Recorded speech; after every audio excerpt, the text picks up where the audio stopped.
Grant Amato was a young man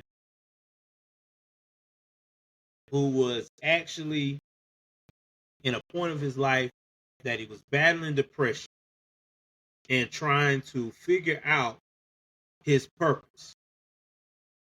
Along the way, he decided to medicate his depression with a unfamiliar slash very unusual method of addiction. This method of addiction became a fantasy instead of reality. And this fantasy of this cam girl that he was addicted to felt so real to him that it was worth destroying his life and the lives of the people that love him the most around him. Welcome to You Can't Make This BS. What is going on, everybody? I hope that everybody had a fantastic holiday with Christmas and a great New Year. This is your host, Joel Davis, okay? And we are once again bringing to you this podcast. You cannot make this BS up. Now, before I start, we got to pay dues to the newest Patreon members. First Patreon member we are going to give a shout out to is James. We also going to give a shout out to Jerry. Now, if you are a fan of true crime, please take the time and join our paid subscriptions on Patreon.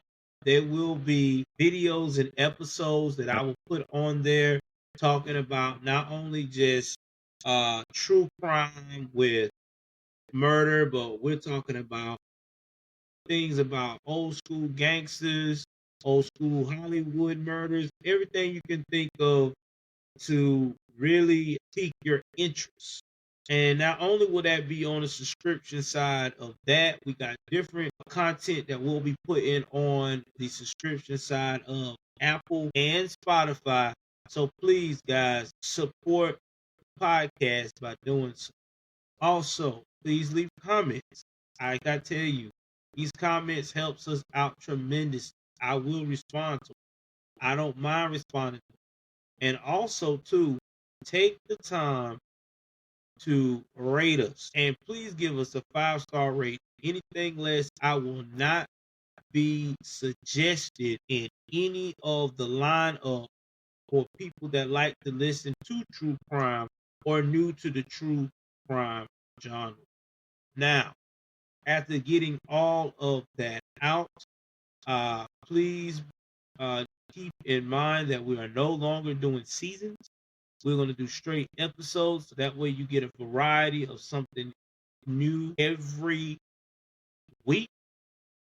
I can't tell you what day of the week I will drop because I do work for a living right now, but I will definitely have it out by Friday. Let's put it that way. You will have the new stuff by Friday on all platforms. And also, too, please take the time and suggest any case you want me to bring up or look into.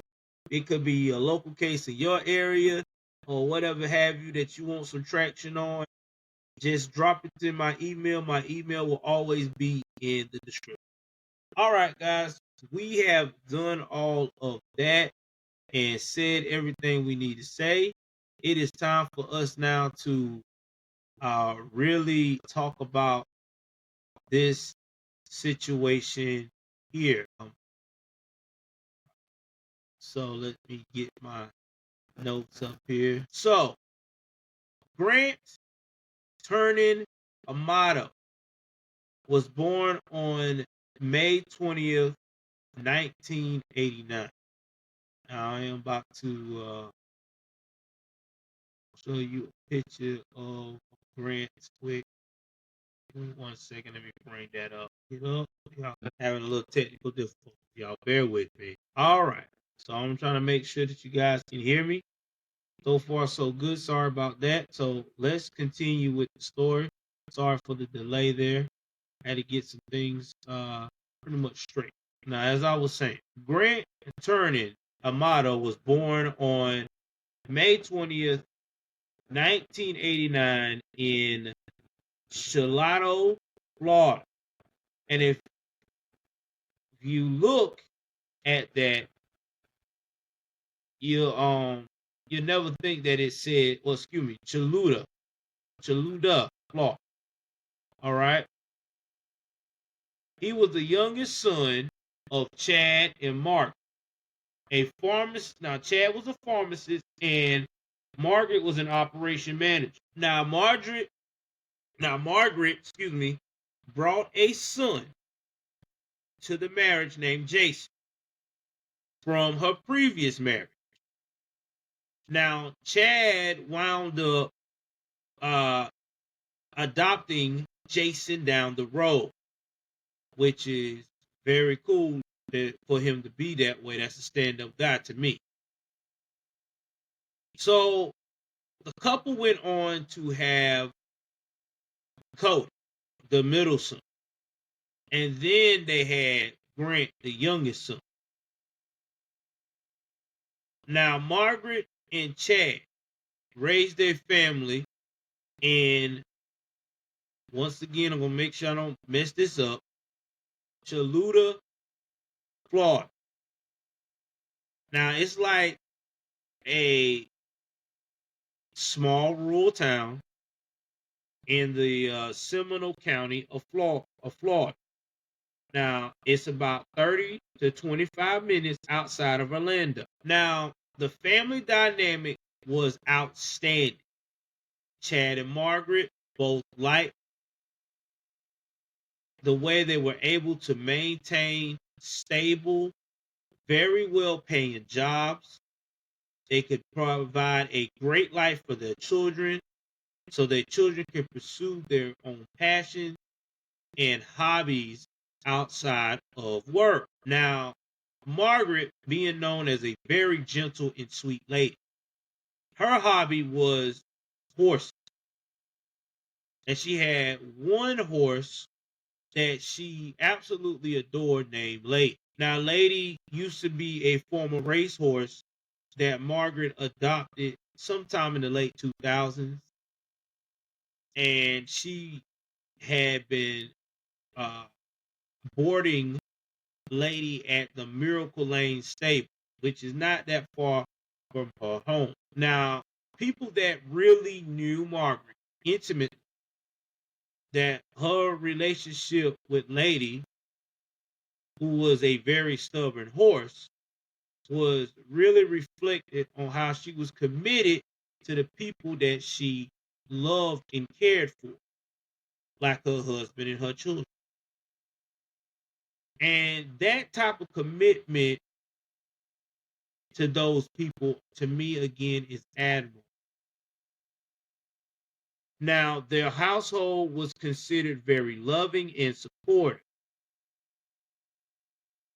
Now, Jason would later tell a jury that his father could be strict and had very high expectations for his children. Like anyone that is successful in life, like Margaret and Chad, well-paying jobs, they're going to look for their children to be just as aggressively successful. We see it time and time again. Now, this sometimes could be a source of tension in the family, especially as the boys started entering their teenage years. Grant and Cody basically were inseparable while growing up. They had this bond that no one would ever think of the brothers to have. because they were really close in age. They were just 2 years between. They had a ton in common. By the time they were in high school, they went to Timber Creek High. They were doing almost everything together. Okay, they both was on the school's weightlifting team in high school, and even beyond high school, they were still close. I mean, they even graduated from the actual high school, and they both enrolled in the nursing program at a University of Central Florida. And once they finished those nursing programs, they still want to get their education. They were like, nah, man, I need to get to be more prolific in the medical field. I think it's time for us to go and study anesthesiology.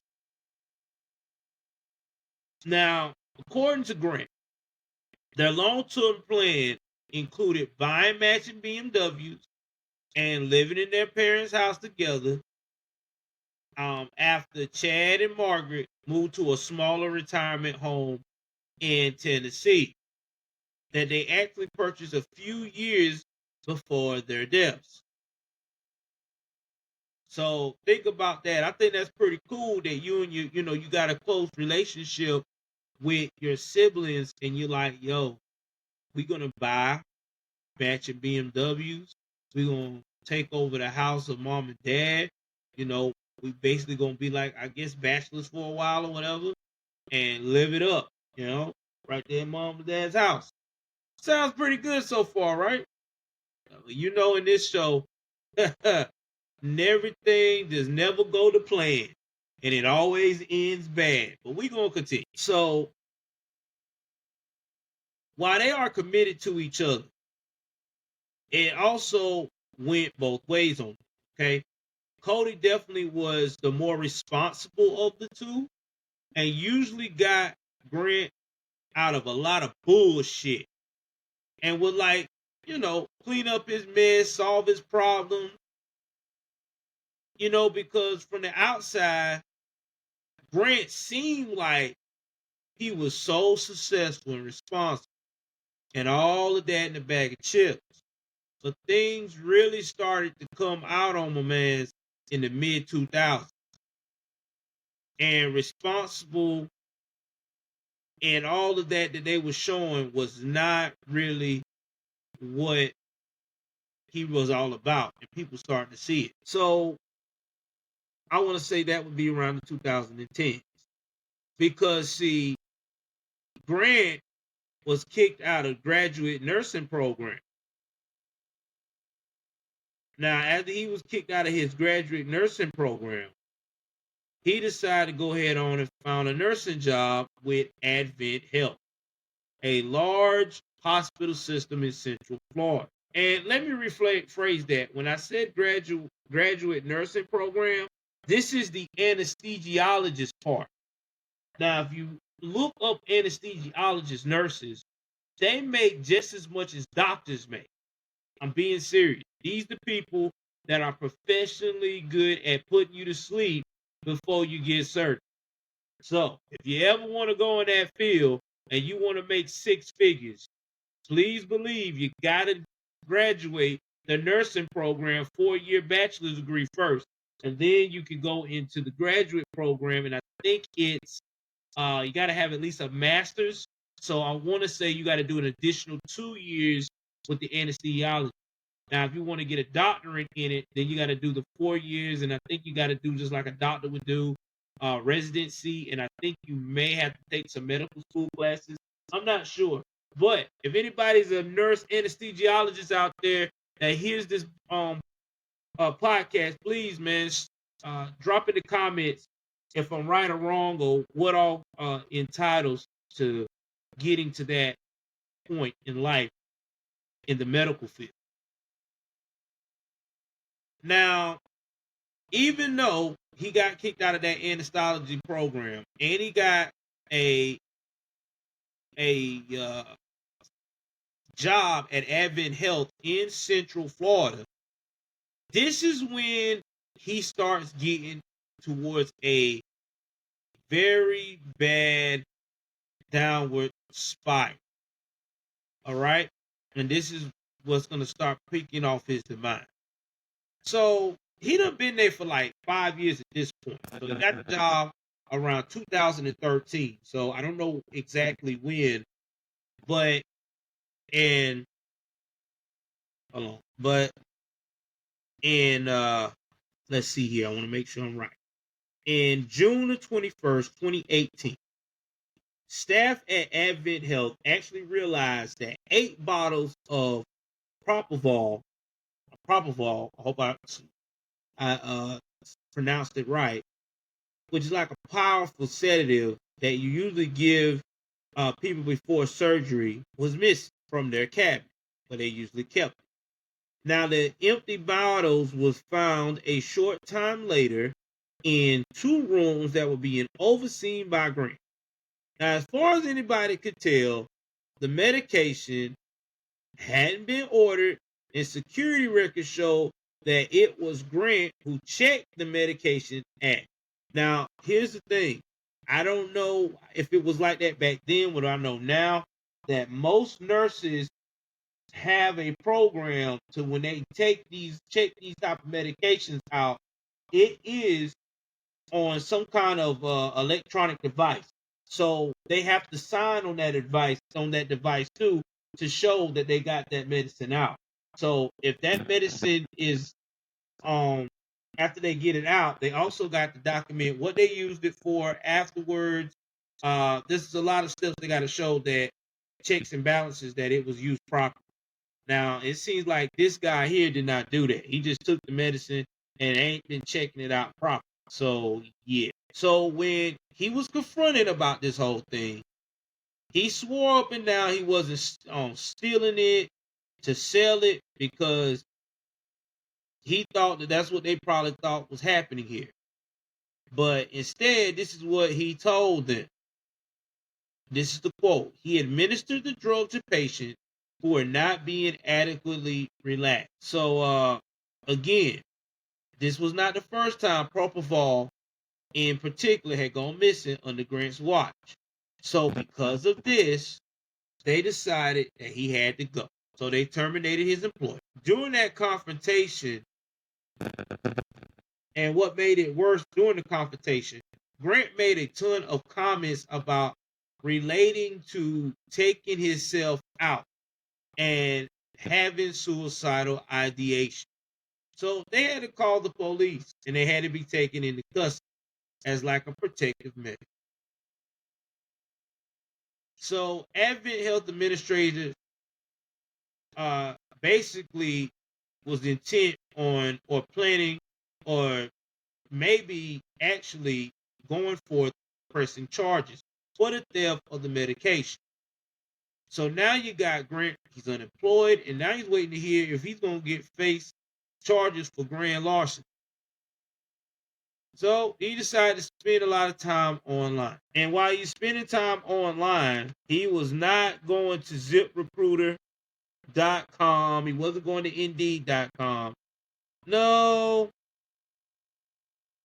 And I'm not saying that because they're not my sponsor at all. But he started to look at adult entertainment websites, aka porn sites. And he really loved to use Twitch and like watching lives and gaming. And then he just started gaming and doing that stuff in his room. So you got a guy that's gaming and looking at adult content.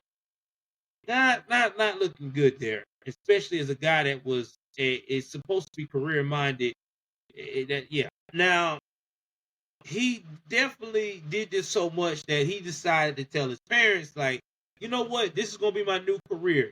I'm gonna be an online content creator, and I'm gonna be a live streamer on Twitch. Now, guys, if you don't know what Twitch is, let me tell you something. It's a place where you can stream to play games, and you can do other social media content, but it's very hard to really get yourself out there on Twitch, because It's not like YouTube is the second biggest thing to YouTube, but it's very hard to get people to subscribe or to even follow you on that channel, on that platform, because it's very saturated, excuse me, with gaming. You have a better chance being a gamer on YouTube than you would on Twitch. I'm just being honest. Anyway, he told his parents this, and they were like, "Okay, cool." So after he told them uh, that he was going to need to borrow money to fund this, they were like, "All right, that's cool," but you know, they were like this: "We're gonna support your dream, but this is to us not a good dream or field to get into because it's not promising." I'm gonna say it like that. So while that was going on, and they were doing this, that, and that for a while, they started notice now. They started to really get worried about Grant because they started noticing that large amounts of money is missing from their bank account and multiple credit card charges from websites they never heard of.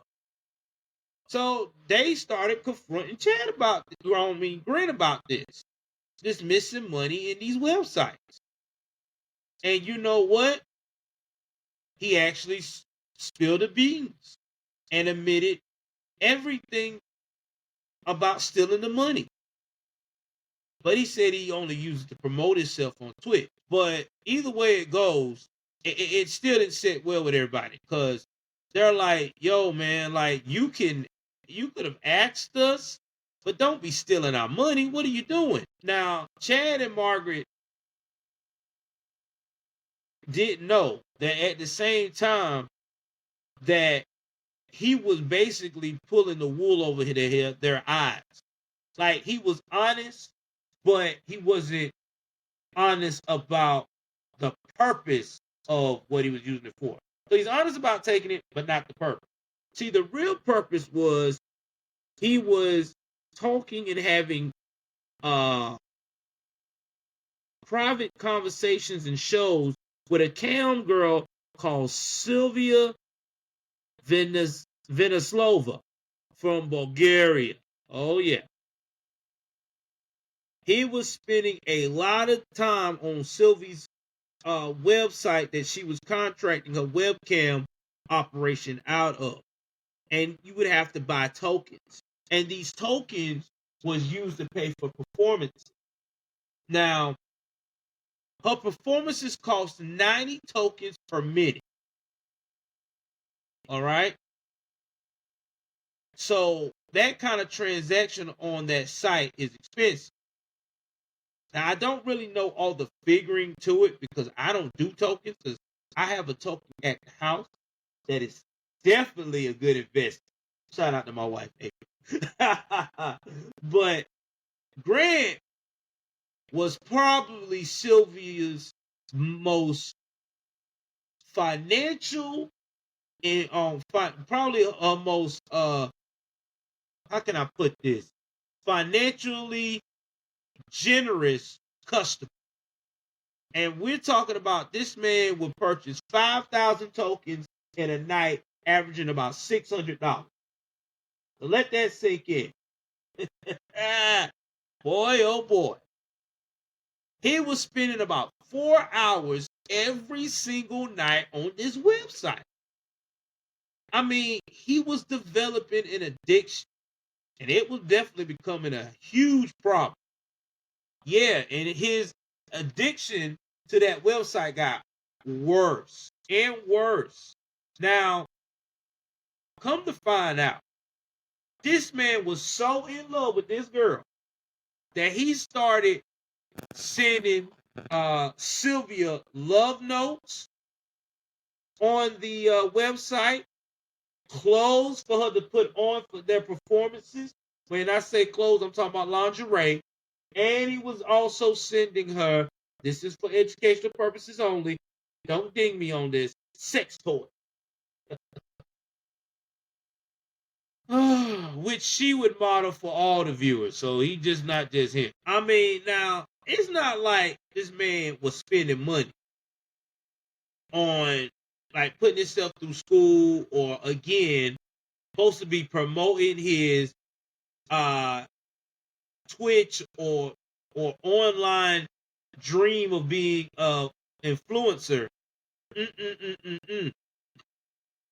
Nah, he was using this to fund his own personal thing, and he was using everybody else's money, including his own. All right. So I'm not a psychologist here, but it seems like to me that at this point of the game, Grant is going through an entitlement through the addiction. He has found an escape for doing the right thing by, an escape for his failures and facing it by investing all his time in this cam girl. Because in his mind, this cam girl is like everything that he is failed at right now. She's like the perfect girl, beautiful, gorgeous, all that stuff. The things that he can't get on his own because he hasn't got his own life right. So that's what he's doing. That's how I feel. This is what it is. This is why he's addicted to this woman. She's an escape from reality. All right. So, see where we at here. So now they were texting, and like other communications, the performance and stuff like that, it gave an illusion of a personal relationship. Because that's the point. That's what they do, right? She got to make her money too. And in reality, Sylvia was just promoting herself and just encouraging Grant to invest more and more of money into her because that's what she's supposed to do. You know what I mean? But she did it so well that he was convinced that he was deeply in love with Sylvia. And that's why he just kept stealing money to keep in contact with her. Again, the escape from reality. He felt like the more he spent, the more he was closer to her. But either way it goes, he wasn't only chatting with Sylvia. Now he had actually made friends on the site. He was catfishing all these people, leading them to believe he was a successful gamer guy who drove a BMW and owned this beautiful house. In reality, he was none of that. He was fronting, as they would say, where I'm from. Because the house that he lived in was his parents' home. And the BMW that he was showing off was his brother's Cody's own. So he definitely was nowhere near what he said he was. So exactly in a letter he wrote to 5 or 6 of his friends about a month before he did the unthinkable. He vented about his family, calling them controlling and complaining that they, quote, did not understand how I could care for someone as much as I cared for Sylvia. So now it's the fall of 2018, right? It's been going on for a while. Grant has really embraced this fantasy world. I mean, you stealing money from parents, he's stealing from his brother Cody, and if he couldn't get his hand on no cash, he'll steal their belongings. Now, Cody had some guns, and Grant ended up stealing the man guns and selling them for cash. Guys, listen, I'm a very try to be very calm, cool, and collect. But if you're my brother and you stealing my stuff, first of all, I'm going to have to pray to give me strength not to get myself in jail. That's for one. Number two, after God has given me that strength to not do that, I'm pressing charges and you going to jail. I don't want you near me. I'm serious. I don't care if you live with my parents and we live. Something you got to go. So the family reached their breaking point, and this is in late November. Oh, excuse me. Let me rephrase that before they get to their breaking point. Now, around the same time, this Joker committed basically fraud by taking out a $65,000 loan using his parents' house as collateral. You can't make this up. Woo! Lord have mercy. I'm telling you now, my father would have killed me. I'm just being honest, y'all. My dad, if I would have done that to my daddy and my mama, I wouldn't have had time. My dad would have killed me. But we're gonna keep on going. So the family reached their breaking point in late November. At that point, Grant had stole around $150,000 from his parents and $60,000 from Cody. So we up to $210,000 right now. So they had to sit him down and do an intervention. And they was like, yo, what you doing is not okay. You stealing money from me. You stealing money from my parents. You done mess around and put collateral, use our parents' house for collateral. Like, dude, this got to stop for real. And that's when he decided to say, okay, after being scared and cornered, he admit to him that he wasn't promoting himself on Twitch, that he was stealing this money because he was in love with this girl named Sylvia, this Bulgarian model. And he wanted them to be supportive. But the thing about it was the family was being supportive of him until they realized that this is a real addiction and this is not healthy. So after that, he claimed that he was serious about getting his life together. So he really started to improve in early December. And Event Health actually dropped the charges against Grant for the stolen medication. So that means he could possibly get another job if they can give him a good recommendation. I don't know how that would go. I don't talk about it. So now, since he's not facing these charges, he wanted to. Cody was like, "All right, we can take this trip to Japan." Now, the reason why they went to Japan is because Cody and Grant both are anime fans, along with their friend that's going to tag along with them, and I'm going to go into more detail. If you don't know what anime is, it's basically a Japanese adult cartoon or older teenage content that has a more realistic or sometimes sci-fi storyline to it. I mean, I'm an anime guy. I like anime. I just don't look at it like I used to, but I definitely love it. So that's what that is. So yeah, it's nerd talk. It's cool. But anyway, they decided to go ahead on and go on the trip because they had already had planned. So while they going on the trip, the brother Cody is paying for Grant. You know, he's like, it's all good. I know Grant ain't got no job and everything else. So while they on the trip, he started noticing that he had to keep reminding his brother to stay with them. Cody's like, hey, come here. Don't you go off nowhere. So finally, Cody found a way to slip off from everybody. And I mean, not Cody, but Grant found a way to slip off from everybody. And Cody was like, yo, man, you seen my bag? And he was like, yeah, man, I seen the bag. I ain't seen your bag or whatever. He said, where's my brother's bag? Oh man, I ain't seen that either. He's not even here. So he's looking for his bag. And I think that he realized that Cody must have took one of his cards or whatever. But he wound up finding Cody on a website or on Wi-Fi internet on a website trying to once again hook up with Silver. You can't make this up. So now that Grant done got back home with this and seen that his brother is going in the old habit. And Grant and his dad now done got into an argument about stolen money. And the money he needs to pay them. And Grant keeps telling Dad, yeah, I'm gonna get a new job, but he's still doing the same thing. You still in this room, you still playing games and looking at websites on adult sites. And I'm quite sure if he living like that, I know that room was probably disgusting.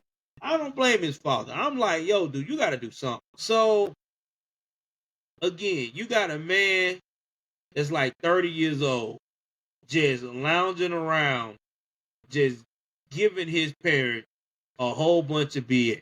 All right. So Grant would later say of his father, quote, his father would talk with him every single day, hour, every single hour a day. You know what I'm saying? Like, man, you gotta do something. This is crazy. So again, Dad's coming home from work and still saying the thing over and over, thinking it drilling his head. And he would talk to everybody about it. Everybody say, hey man, your father's concerned. He just wants the best for you. Now, a few days later, on December 19th, the tension caused yet another fight between Chad and Grant. And this time, Grant stormed out the house. Didn't say where he was going or whatever happened. Now, in the weeks leading up to his fight, the family had started going to family therapy together. And Grant, to express during those meetings, quote, strong feelings of worthlessness. And at a point, he basically broke down and admitted to being severely depressed. So again, he didn't say anything about harming himself, but when he left the house, he was very emotional as he's fighting with his dad, Cody. And Margaret was worried. And I can see that because that's her son. She's a mother. Especially when he still didn't come home the next day. They were like, I don't know, worried about him. They were like, he's in a low place. He left in the middle of a fight. They worried about their son. He's very erratic. He's doing impulsive things. He's not thinking. So they went on ahead and did a missing persons report. Okay, that's the only thing they could think of. Now, Cody and Margaret told the officers that Grant had been in contact via text since they reported him missing, and that he told them he was, quote, really tired of dealing with everything and is just going to handle it his own way, which worried them even more. Because given the stress that he's been under and the fact he had easy access to firearms in the family home, Cody and Margaret were at this point 100% convinced that Grant would try to harm them. So the day after the missing parents report was filed, the Seminole County Sheriff's Office got a call from an officer. Okay, and they believe that they had found Grant. And when the officers responded to that call about the suspicious car, they found that it was registered to Grant Amato. So they found him, and when they when he spoke to them, he said he came to a pub to visit family, and then told them he needed a break from his mom, and he had no intentions of hurting himself. He was like, "You have nothing to worry about. I just need to get out of there for a while." So the interviewing officer asked standard questions about safety, self-harm, and was able to determine that Grant didn't need any kind of uh, uh, psychiatric help. Like, basically, he was all right. And they turned out, though, that after the fight with his father, Grant had gone to his aunt Donna home, and she would later tell the police he showed up skinny and lost looking, and that he slept all day since he arrived and was worried about him. Now, while she originally thought he probably had come to her in a time of need, he was up there looking for some money. And let's tell you, this man went up here and stole his aunt credit card and large sums of money. Once again, going to that website to talk to Silver. This and here's what's sad. He was talking to an internet cam model, and he was showing up home to these people, showing up to his aunt's house looking like a junkie. I'm telling you, that was his escape from reality. This cam girl, man, it's insane. So now that doesn't happen. Donna is not happy. Okay. So Donna then went up here and talked to Cody. Meanwhile, Grant's brother then confront Grant head on, like, so she also called, the aunt also talked to Cody and told him everything that had happened, and he was so apologetic and embarrassed. He also begged his aunt not to press charges, and actually told her he would pay back his aunt. So basically, uh, Donna went and reached out to Cody, which is Grant's brother, told him the situation. Yo, your brother done did this to me, and I'm pressing charge. And he basically like, no, auntie, I just pay you back. Now, allegedly, he stole about $8,000 from the aunt. Alleged. Well, it wasn't alleged because she was on her own bank statement, so it was $8,000. Again, a very precarious Chad also begged his sister, because when he heard about it, also not to press charge. He also broke down crying over this entire BS. And it was, quote, the first time Donna said she heard him cry in 27 years. She knew him. Oh my God, I was so anxious. It was quote, the first time Donna said she heard him cry. 27 years she knew him. And it broke her heart. So I'm quite sure Donna must be Margaret's sister. So just like so stressed and everything else with what's going on, he confided in Donna that he and Margaret actually had to remortgage their home in order to cover the $150,000 that he had been stolen from them. So I can't imagine what this family is going through with this man all these years so far. Whew, I tell you. So while they sticking up for him, Chad now at this point had to get a second job to cover Grant's debts, and I'm quite sure to help his parents out so they don't get belly up in this house, because they had to remortgage it because of this crazy man. Whew. Anyway, it's sad how this is playing out. Now, while people are shielding Grant, in the whole time they're enabling this man to continue to be wrecked. But this is something they're gonna have to find out the hard way. So while they were dealing with all this, they decided to create some boundaries. Okay, but they had to do it by December 22nd, doing another family intervention. Okay, another family intervention. So they did it in Donna's driveway. That's how they got him to come to the aunt house. Among other things, they insisted that he take responsibility for mistakes that he made, and they demanded him to do that. It really gets to come to the point where you need to check yourself into rehab. Like, we got to figure this out. This is not healthy. So he ultimately agreed to check himself into a clinic in South Florida. And he was going to be addressing his addiction to sex and pornography.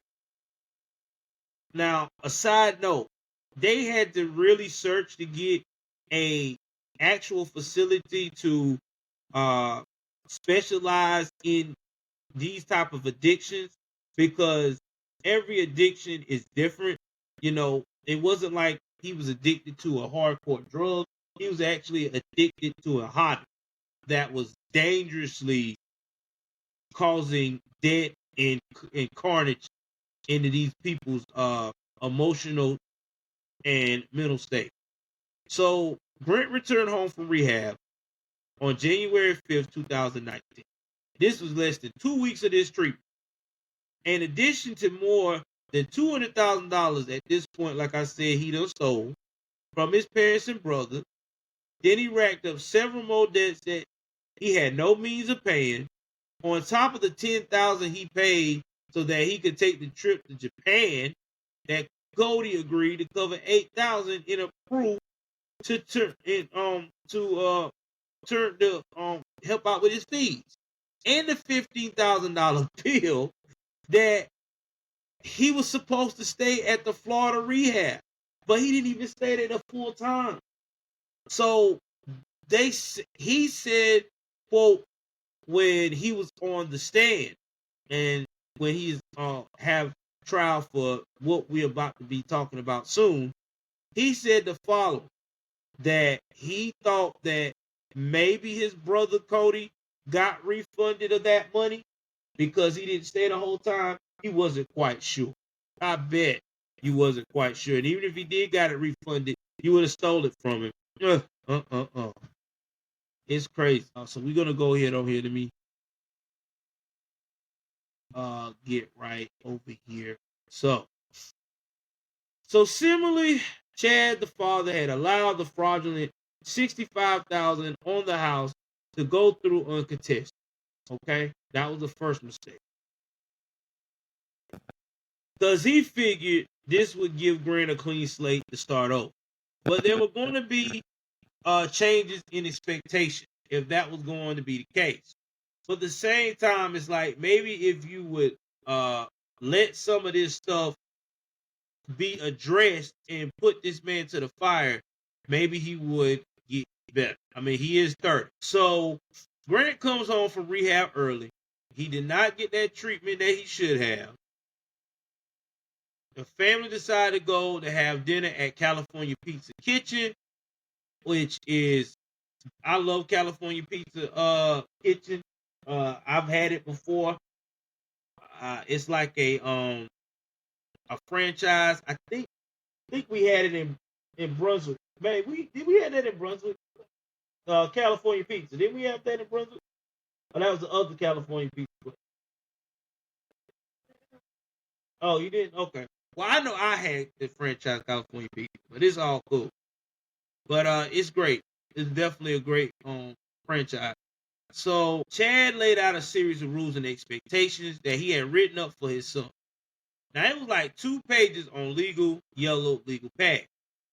And among other things, Grant was expected to get let's say it together, get a job during the day. How terrible. Okay, I gotta get a job. Why can't you keep telling, take care of me? But anyway, and this is what was discussed when they told him. They also said discontinue his use of internet past midnight. Okay, that means once you probably had that set up where it disconnects automatically and probably got a password that he don't know about. Now he said this is for your own good, and he need to begin paying his own cell phone bill, and he need to develop a plan to pay back the money he's stolen from family members. They also want him to go to regular therapy and apologize to the family members, get their money back to him, or tell them what your plan is to get the money back to him. Keep going to regular therapy. Make it right with the people, again, he stole from. And oh yeah, by the way, do not contact Sylvie. Sylvie, that's out. No sir, rebar. Non-negotiable. We're not doing it. So, Grant thought that his past trends get excused, but it wasn't happening this time. And he relied on that knowledge that his family wouldn't report him or they always covered. But this time they wasn't feeling it. Chad document pointed out, quote, "You choose a stranger, physically non-existent, over your entire family." That's the part that's like in the way that that said is really hits you hard because it's true. Now, while that's hitting to this man being frustrated, trying to get it through his head that this is what he needs to do to get himself together, he's probably thinking in his mind that they're all insane. They don't understand. And that's the addict's mind. You don't understand how this makes me feel. It's about me, me, me, me, me. So it was made clear to Grant during that meeting that if he broke any of the rules of any of those expectations, he would be kicked out of the house immediately. That was it. So he was on very thin ice, as them old folks say. So he agreed to the terms during the meeting, but you already know what it is. You know how this is going to end. Because he even promised to change his behavior. Now, in a letter sent to his friends from the Cam Girl website, he referred to his father as, as controlling and abusive, and claimed that his mother was, quote, simply around for security. Oh, God. Lord have mercy. So, basically, he told his friends that he hated himself for what I did. I hate the thought of never getting to be with her again. And that was talking about Sylvia. So again, it's all about Sylvia and itself. So after everything that I gave and everything that I try to do with her, I just can't comprehend being without her. Seeing her being able to be so happy without her life, something I guys hope there's something that you guys will never have to live with. So in his mind, that this man really thought that this was the love of his life. You can't make this up. But at the same time, nobody ever expected that his frustration would turn out to be something that would be so devastating to this family. So just after 9 o'clock on the morning of January 25th, the Seminole County Sheriff's Office got a call from Craig Cisco, an administrator actually at Advent Health. He was one of the multiple employees who were really concerned after Cody had failed to show up for work that morning. Because remember now, they worked together before, and he also worked with Grant before Grant got fired. So he worked with Grant too. Cody wasn't responding to any of his calls placed to him by coworkers, and it was unlikely. Now, I want y'all to understand something about Cody and his really good responsibility. Cody was the type of guy that they could text him any time of the day for any information about the job, and he would respond immediately. And they could call him, and he picks up immediately. So basically, this was very disturbing to. And he also told the police he never missed a day of work.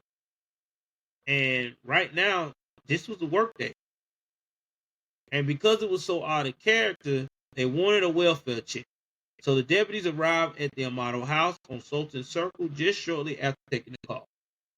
Now they found Cody's car parked in the driveway, as well as Chad and Margaret's car parked in the garage. They continuously knocked on the door, but nobody was coming to answer. So when they knocked on the door failed to get anybody's attention, officers called the cell phones of the three people inside to believe to be home, and actually even blasted air horns in an attempt to get their attention. But nothing. So as far as they could tell, the windows and doors were locked. So one deputy ended up using a knife to disengage the deadbolt on the back door, and the officers went into the home to conduct the wellness check. Now, anyway, as they went through and walked through the house, they immediately discovered the body of Chad Amato. Now, trigger warning, guys. This is about to be very brutal. And if you're not into very detailed accounts about what happens at a crime scene that causes someone's life, when it is brutal details, I suggest to you to go ahead on and fast forward now. Viewer discretion is advised. The discovery of these bodies became very rough. He was laying on the back in the kitchen. It was clear that there was no sign of life. He'd been shot twice in the head. He was lying in a large pool of his own blood. There was a holster around his waist, which was discovered with a handgun tucked inside. But it didn't look like he tried to retrieve it before he was shot. So then they moved throughout the house and they found Cody's body next. This is horrible. He was curled into a fetal position in the storage room of the garage, and he had been shot in the face and was covered in blood. He was still wearing his nursing scrub, indicating he had just got back from work. And his father, a handgun was discovered on the floor just a few feet from his body. And then the officers found Margaret last. She was laying face down at her computer in the family office, and she had been shot in the back of the head. There was blood covering her entire face. And the responding officers saw the house seem neat and orderly, other than what they had just found. And there was a lot of valuable items easily visible throughout the house, but nothing seemed to be missing. So they were pretty much able to rule robbery out right off the bat. And investigators obviously suspect the motivation was execution because the evidence at the scene pretty much showed that. Now, please keep in mind about the computer, because the computer was stuck at about I think they said 410 or 415. I don't know. But that's what the computer is stuck at in the afternoon, where Margaret was killed, was murdered. So please keep this in your head. It's going to be important later. All right. So the crime scene technicians noted that Cody had barely made it to the garage when he had been shot. Meanwhile, the killer did not hesitate to pull the trigger as soon as he got the opportunity to. And evidence is chilling, like it's mad chilling of the evidence collected in his kitchen, because it seemed to indicate that the shot had been shot while standing, but the second shot was delivered execution style while he was on the kitchen floor near the center aisle. And Margaret had been taken out similarly because she was also shot in the back of the head, execution style. So the picture to the investigators was becoming clear. Whoever killed this family had come to the house with that exact purpose and no other purpose whatsoever. So the deputies had been dispatched to the home, reporting actually less than a month early. So they knew that there was another occupant in this house. But when they arrived, the person wasn't home. Grant, and neither was his car. So they did a be on the lookout alert immediately issued for Grant, even though at the time it was unclear whether he was a suspect, a victim, or neither. And investigators also started pulling toll records for toll transponders, which showed him driving eastbound in the morning, then westbound in the afternoon. But other than that, they were unable to locate him. So, he's not at the house, and they went and talked to Cody's girlfriend, and I think her name was Sam Sloan. Yeah, Sloan. She told them all about the issues that they had been going on between Grant and the rest of the family. And according to Sloan, Cody had become concerned about Grant's unstable behavior in the weeks leading up to the murder. She says she, quote, was afraid that Grant would kill everyone. Like he was literally worried about it. That was even a thought. I think because he was getting more and more unhinged as like the days and weeks went on. So imagine having that kind of fear to live in your own house. So at that point, she also told the officers that she had been at work. So with Cody, on January 24th, the day before the family was discovered, he had got a call from his father a little after 9. And Chad said to Cody, like, you need to come home, like something's wrong.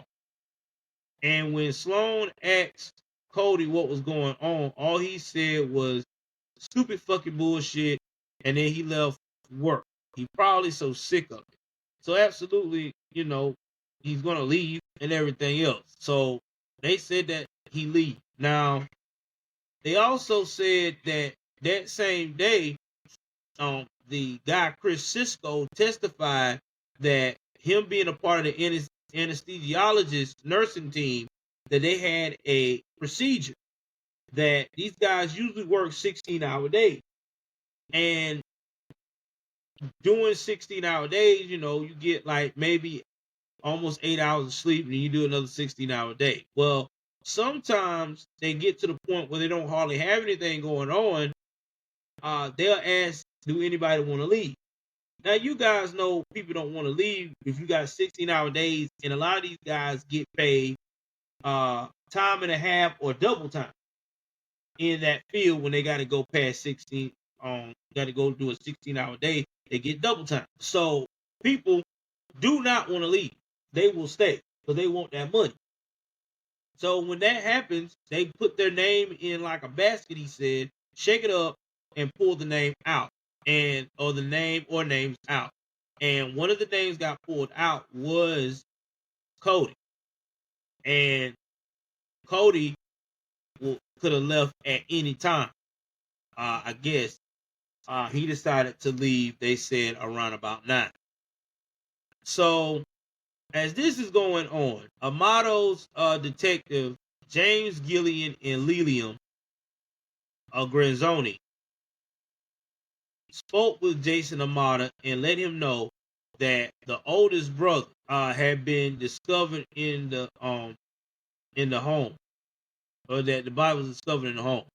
So Jason explained to the investigators, while he was Cody's emergency contact on most phones, he really didn't speak much with their family or engage with them very much. He said the only person that he talked to regularly was his mother, and they spoke every week. And he also told them about Grant's behavior and the theft that he was doing. And when they asked if he could think of anybody who might want to harm the family, JC told them about Grant's relationship with Sylvia. And he mentioned, Grant gets mail from her sometimes. So she has our address. Like, she has their addresses. I mean, he really was into this woman. So the next morning, Grant's car was located by the Orange County Sheriff deputies in a parking lot of a DoubleTree Hotel in Orlando. Now, according to hotel staff, he checked in the day before, which was January 25th. He checked in just about after 2:30 in the afternoon, and he only registered himself for one day. He was scheduled to check out the next afternoon. So quick, So now, as officers were speaking to the front desk, he came out of the room and was confronted by the deputy. And that's when he agreed to return with them for a formal interview. Now, here's the thing. This is where a lot of criminals make a mistake and show their guilt. If the cops come to you and you know you done committed this crime, a major crime like this, and they say, come with me, you're supposed to be like, what is this about, man? Like, why y'all looking for me for? You're supposed to be in the what is going on type of situation. But this dude didn't even do that. He just said, okay. So during that interview, he confirmed that he met Sylvia 6 months earlier. He been talking to her regularly. He sending her tons of money. And then he talked about the ultimatum Daddy gave him when he got back from rehab. He talked about he felt the rooms was unfair, quote, because he believed Sylvie was his girlfriend and they had a relationship. It's like very unfair. Wow. This you can't make this up. So while they listened to him, Grant said his dad grabbed him by the shirt and demanded that he get out the house. So he was able to scoop up some of his belongings and then said he got out of there. Said he was driving down the street. He met Cody. And Cody told him, when he told Cody the situation, like, yo, man, they just kicked me out of the house. You know, dad tripping again because he found out that I was not going to agree to the terms. And I reached out to Sylvie again. And he was like, okay, man, it's all good. Listen, here, use my card. Okay. Get what you need. I'm gonna go and straighten things out with mom and dad, and I'll come back later. You know, like I'll figure it out for you. Now, he said that was the last time he saw or spoke any of his family members. So the detectives was like, okay, but there's one problem with your story. Cody was working that night, so you couldn't just run into each other. Did you even consider to think about that one, buddy? So Grant was like, "Oh, I'm sorry, I was lying. Oh yeah, oops. But I'm gonna thank you for reminding me that I was lying. I'm gonna tell you the truth. Like, I'm sorry about that. I actually didn't leave home right away. I waited for Cody to get back home. You know, like my dad just let that happen. Yeah, absolutely. We got in this explosive fight, and then he got home, and I told him everything, and he said he would talk to the parents, and I left. Oh Lord!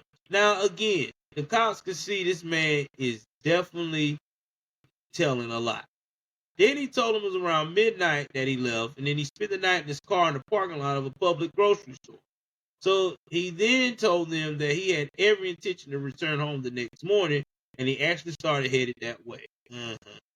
And when he got to his neighborhood, at that last second, he changed his mind and decided, you know, I'm ready to go back on yet another wandering journey.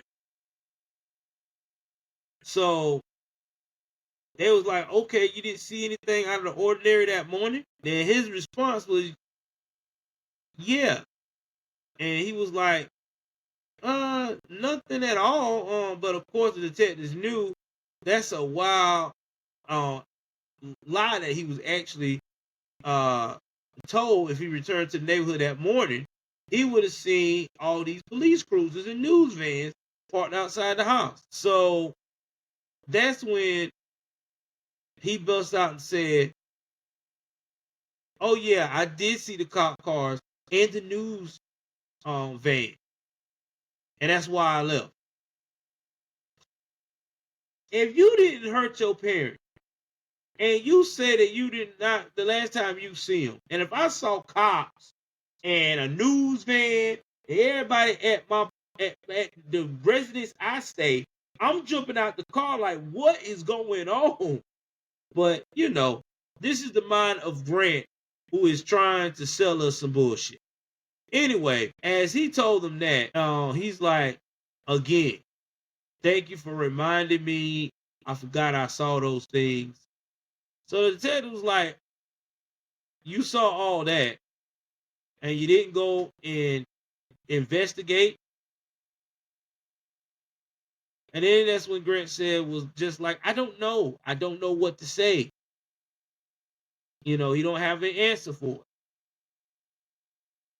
Then he tried to say that he learned that there was a shooting in his neighborhood. And the detective's like, oh wow, a shooting. And he asks again, why didn't he feel compelled in his neighborhood to like investigate this shooting if he said he heard from a shooting? And while this is going on, and it's going for hours and hours, you know, they're getting more and more suspicious of this man. Now, again, he ain't asked them anything about his family. He is still trying to, I guess, answer and lie his way out of this situation. So detectives Mortari was getting more and more convinced that this is their guy, clearly. And he was really hoping to get a confession, though, because, of course, you know that's what you need to make these things stick. So she placed multiple crime scene photos of Cody's body in front of Grant and directly asked, quote, "Did you leave the house with your brother Cody looking like that?" And Grant covered his face but gave no response. So Matari produced crime scenes of Chad and Margaret and said, "Or did you leave your house with your father looking like that? Or your mother? Is that how you left your family?" Then Grant glanced at that photos before covering his face again, saying, "No, I didn't do any of this." Woo, boy. Then he tried to suggest a murder suicide. Tried to say it was Cody. Now, let me get this straight. Cody is the guy that's got a girlfriend, making money, good career, love his parents, talk to them every night, always in positive spirits. Just went to Japan to see his dream of anime, and he decided to just take his life after not being able to do overtime. Bro, stop. Just stop. It's not looking good. Oh God. And he's still saying it must have been Cody, and that he must have did it to himself. Boy, I tell you, this guy ain't nothing but a piece of shit. And they was like, didn't you see the picture? Cody was in the fetal position. Are you serious right now? So they started telling him about it doesn't make sense because the evidence show you didn't hesitate before you shot your brother in the face. Okay? And then they also told him about the timing and that they had all the motive and had all the means to carry out this murder. And that's when he busts out and say, "Yeah, I have all the motives. I have all the means to carry out this murder, but I didn't do it. Like, I know it looks that way, but I didn't do it." So the detectives were like, "Oh, okay, if it's not you, then who would have done it?" And he said, "It's not you too." He said, "I don't know. I've been getting blamed for the last half a year for everything, and I've been trying to move forward in a positive direction. And every day I'm reminded of all the trouble I caused. And then I keep getting told the same thing over and over again. There's nothing I can do to change it." No, buddy. If you getting told the same thing over and over again, and you keep doing the same thing over and over again, saying that you want a different result, that is insanity. Your ass is insane. 30 years old, acting like he's fucking 5, not 4, not 6. That would insult a 6-year-old. This is a man acting like he's 5. Oh my lord! And then gonna blame it on Cody. Lord have mercy. Again, Grant is still telling these people he don't have nothing to do with it, and Grant told him, "I won't." Excuse me. Uh, Jason told him. So anyway, while he's doing this, right? They decided we ain't getting nowhere with this guy. We got to get a confession. So he went and got his older brother Jason. And again, Jason's not close with the family because he don't talk to them except for their mama like that. This is the firstborn that Margaret had before she got with Cody. And they said, "We're gonna get the two of you in the room together and you can confront him." I know. So Jason goes in the room and immediately asks Grant whether he had anything to do with it. Now Grant said, "No, I have nothing to do with it." And Grant told him, "I won't," or excuse me, Jason, "I told you I want to believe you." Told him, "I want to believe you, Grant, but you're the last person I could put in that house. And I know what happened over the last 6 months. I can understand that trouble that you've been going through, It's hard for me to think you would break to this point. So with this 15-minute conversation, as detectives watched, they could tell it was clear that Jason didn't believe Grant's denial either. And it became particularly evident when he wondered out loud what had happened. And he had been in the house at the time of the murders. He said, I may not have been able to stop you. You probably may have hurt me too, but at least I would have known what happened. And he kept going, just trying to get Grant to confess. He said they didn't deserve it, no matter what feelings were felt by anybody. They were good people. Yeah, and just when they thought Grant was going to tell the truth, after old boy said that they only showed you love by protecting you, he still wouldn't admit it. So while this is going on, they went through Grant's car in the hotel room that he'd been staying at in Orlando at the DoubleTree. Now, in search of his house, Grant's car in the hotel room, they've been staying at Orlando at the DoubleTree now in search of his car. Crime scene analyst Eric Brothers found a handwritten letter that detailed all the issues that had been going on in the family for the last 6 months and included a quote saying, I said I take care of all your problems at the house, and I have. No one will bother you again regarding this. Just please come home. What was that? So back in the interview room, like detectives heard about this and they asked Grant about the letter. And he said he was the one that had written it. He was like, yeah, that's mine, and quote, was something Cody said to him the night that he was kicked out the house. And they were like, why would you write a letter in first person as Cody? And he said he was just trying to document their conversation. But like, it was just trying to document that conversation. And Alina said, yeah, no, like, that doesn't even make any sense.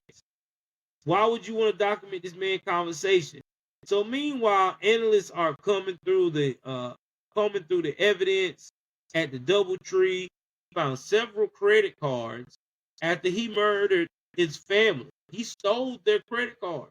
They found multiple belonging to Cody and Chad. That yeah, that's crazy. And they later searched of Amato house would turn up even more credit cards. Also, images showing the credit card information that Grant had stolen from his aunt and uncle. They were on his phone. And based on the quote uh, totally of the investigation, an arrest warrant was issued and Grant was officially taken into custody. He was charged with 3 counts of first-degree premeditated murder for the deaths of Cody, Chad, and Mark. So, March 27, 2019, there was a bond hearing to determine whether he should be eligible for bond. Now, his lawyer, Jeff Dowdy, argued that there was no physical evidence tying Grant to the murders because he lives in the house.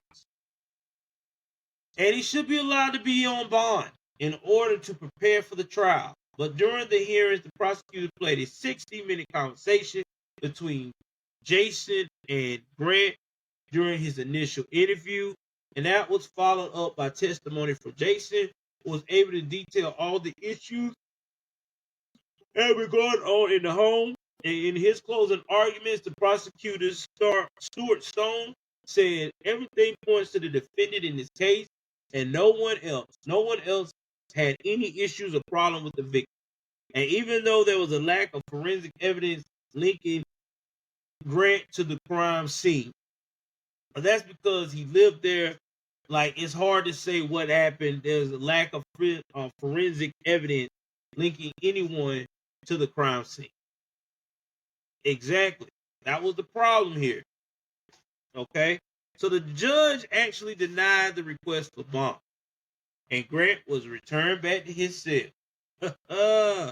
How the mighty may fall. But, around in late April, the defense attorney pointed again to lack of forensic evidence, and the judge actually sided with him to give him a bond. Because at this point, there was a lack of proof coming from the prosecution side. So he got a $750,000 bail, which Grant would need to pay 10% of, and he's not gonna know. And it came, of course, with additional requirements. Grant, if he was to be out on bond, would have to wear a GPS ankle monitor, avoid contact with any witnesses in the case, and avoid the internet altogether, which we know would not have happened. So even though he was in jail and strictly forbidden from using the internet, meaning he had no way to keep in contact with Sylvie, he was committed to his belief she was in fact his girlfriend. In a handwritten letter to the girlfriend of his cellmate, Grant explained that he and his cellmate had bonded over that, and he and his cellmate, had bonded their shared interest in work history. He said to the woman, "I know the pain of being separated from the woman you love. My God, you've always been separated from the woman you love, man." Literally, I don't know what this is about. So once all the jail stuff is behind us, uh, BB, basically, he's talking when the jail stuff behind us. Well, first of all, you murdered your entire family, and you're trying to say you didn't when the proof even shows it. So the whole family being brutally slain, it still got everybody just tripping. So he's just gonna go on a cruise with Sylvie. Huh. Okay. So again, he was unable to come up with a $75,000 bond. So he tried to access the payout from his parents' life insurance policy. Oh my God, this guy's crazy. He was informed that his indictment for their murder happened to make him ineligible for that money. So, like, there's this little thing standing in your way, tiny rule of life. You're the one on trial for the murder. You actually don't get that. You actually don't get that, which is not even okay. So he wanted to use the funds from his parents' estate anyway to make bond. So instead, he began reaching out to news outlets offering, quote, trade exclusive interviews for reporters in exchange for getting money to bond out of jail. So yeah, he basically trying to swindle himself as getting money to get the exclusive. Then he basically started ragging on his oldest brother, saying his half brother is making my life much harder by not believing me, communicating with me, or even helping me, even after I was blessed with a very high bond. Oh my God. I tell you, man. Now, his other message to journalists was similar in tone, and they usually contain a list of repetitive complaints about everything from experiences in jail. He would write about interest in Japanese culture, and he would start complaining again. He even complained about how the food tastes. Bruh, you're in jail. This is not a five-star restaurant. About the lack of support outside of jail and his quote unquote elitist neighborhood, Spelcom. Now, they're elitists. So anyway, Grant was never able to come up with the money. He remained in jail till the trial started.